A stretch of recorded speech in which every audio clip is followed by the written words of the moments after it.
Bendiciones abundantes.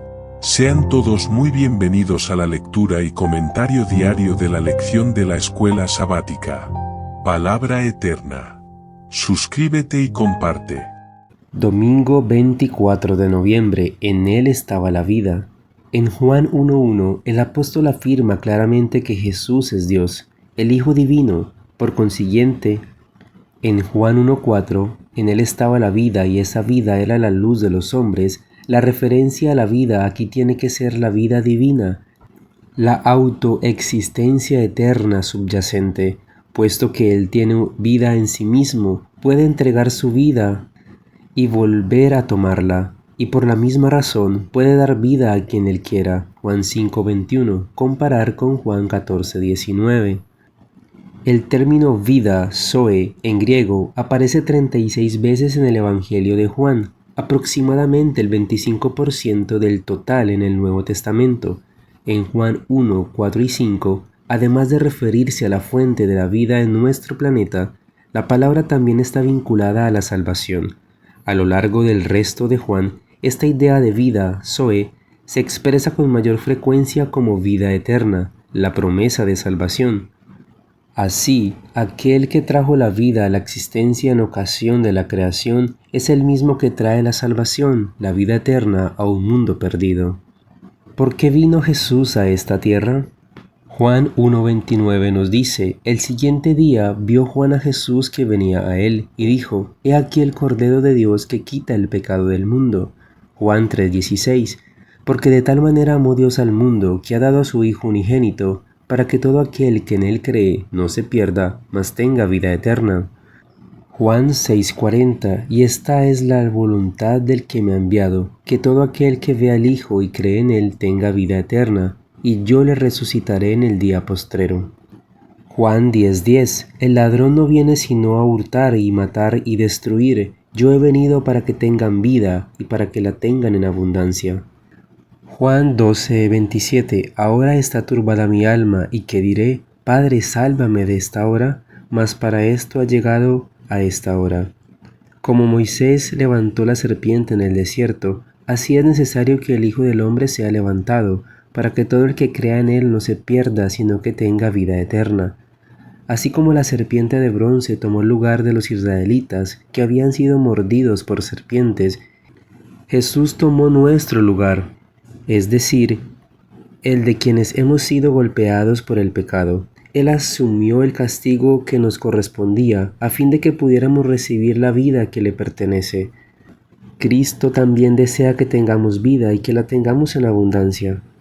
Así pues, a cuantos lo recibieron les dio el derecho de ser hijos de Dios. A los que creen en su nombre, estos no nacieron en forma natural, por voluntad humana, sino por el deseo de un hombre, sino que nacieron de Dios. Juan 1, 12 y 13. Cristo vino a revelarnos al Padre, porque a Dios nadie lo vio jamás. El Hijo único que es Dios, que está en el seno del Padre, Él lo dio a conocer. Juan 1:18. Al contemplar el carácter de Jesús, contemplamos el del Padre.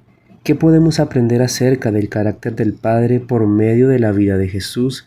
¿Por qué es esta revelación una noticia tan buena? La fuente de la vida. Comentario de la hermana Elena G. de White.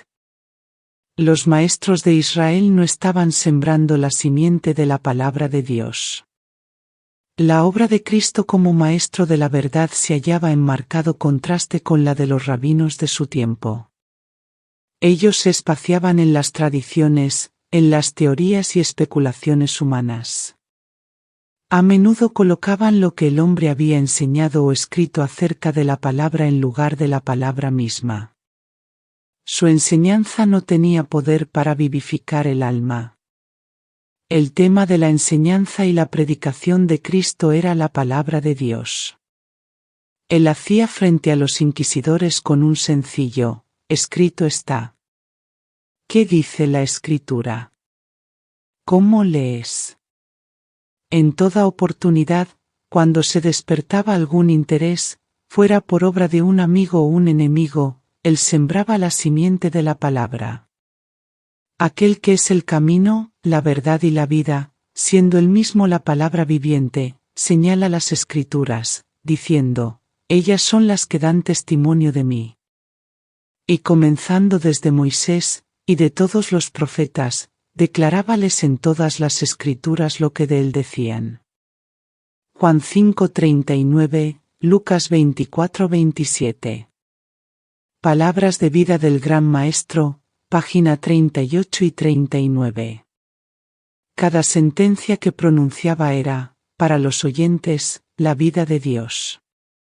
Y aquel Verbo fue hecho carne, y habitó entre nosotros, y vimos su gloria, gloria como del unigénito del Padre, lleno de gracia y de verdad. Juan dio testimonio de él, y clamó diciendo, este es de quien yo decía, el que viene después de mí, es antes de mí, porque era primero que yo. Juan 1:14 y 15. Sí, existió antes que Juan. Oculto en la columna de nube de día y en la columna de fuego en la noche, guió a los hijos de Israel a través del desierto. Porque de su plenitud tomamos todos, y gracia sobre gracia. Juan 1:16. Alza tus ojos, página 234. Dios desea que el hombre haga uso de su facultad de razonar, y el estudio de la Sagrada Escritura fortalece y eleva la mente como ningún otro estudio puede hacerlo. Con todo, debemos cuidarnos de no deificar la razón, que está sujeta a las debilidades y flaquezas de la humanidad. Si no queremos que las Sagradas Escrituras estén veladas para nuestro entendimiento de modo que no podamos comprender ni las verdades más simples, debemos tener la sencillez y la fe de un niño, estar dispuestos a aprender e implorar la ayuda del Espíritu Santo. El conocimiento del poder y la sabiduría de Dios y la conciencia de nuestra incapacidad para comprender su grandeza, deben inspirarnos humildad, y hemos de abrir su palabra con santo temor, como si compareciéramos ante él. Cuando nos acercamos a la Escritura, nuestra razón debe reconocer una autoridad superior a ella misma, y el corazón y la inteligencia deben postrarse ante el gran Yo Soy. Hay muchas cosas aparentemente difíciles u obscuras que Dios hará claras y sencillas para los que con esa humildad procuren entenderlas. Mas sin la dirección del Espíritu Santo estaremos continuamente expuestos a torcer las Sagradas Escrituras o a interpretarlas mal. El camino a Cristo, página 110.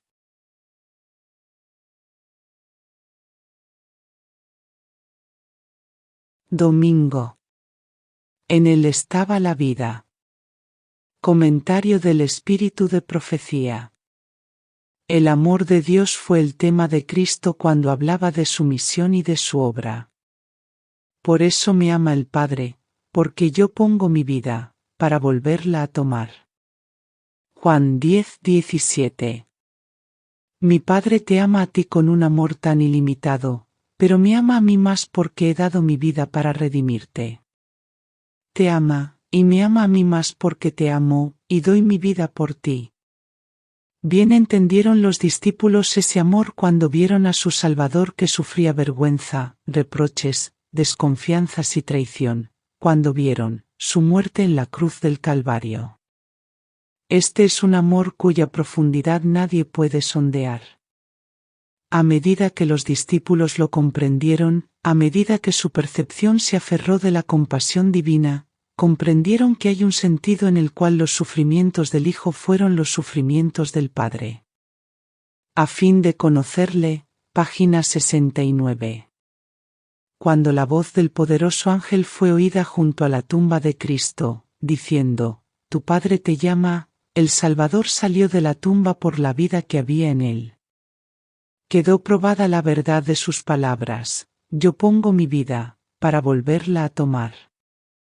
Tengo poder para ponerla, y tengo poder para volverla a tomar. Entonces se cumplió la profecía que había hecho a los sacerdotes y príncipes, «Destruid este templo, y en 3 días lo levantaré». Juan 10:17 y 18, Juan 2:19. Sobre la tumba abierta de José, Cristo había proclamado triunfante, yo soy la resurrección y la vida. Únicamente la divinidad podía pronunciar estas palabras. Todos los seres creados viven por la voluntad y el poder de Dios. Son receptores dependientes de la vida de Dios. Desde el más sublime serafín hasta el ser animado más humilde, todos son renovados por la fuente de la vida. Únicamente el que es uno con Dios podía decir, tengo poder para poner mi vida, y tengo poder para tomarla de nuevo. En su divinidad, Cristo poseía el poder de quebrar las ligaduras de la muerte. El deseado de todas las gentes, página 729. Todos los seres creados viven por la voluntad y el poder de Dios. Son recipientes de la vida del Hijo de Dios. No importa cuán capaces y talentosos sean, cuán amplias sean sus facultades, reciben nueva vida de la fuente de toda vida. Él es el manantial, la fuente de la vida. La vida que había depuesto en su humanidad, la tomó de nuevo y la dio a la humanidad. Dice, yo he venido para que tengan vida, y para que la tengan en abundancia. Juan 10:10. Cristo llegó a ser uno con la humanidad, para que la humanidad pudiera llegar a ser una en espíritu y en vida con Él.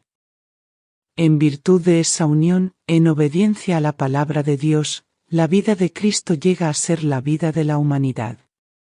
Él dice al penitente, yo soy la resurrección y la vida.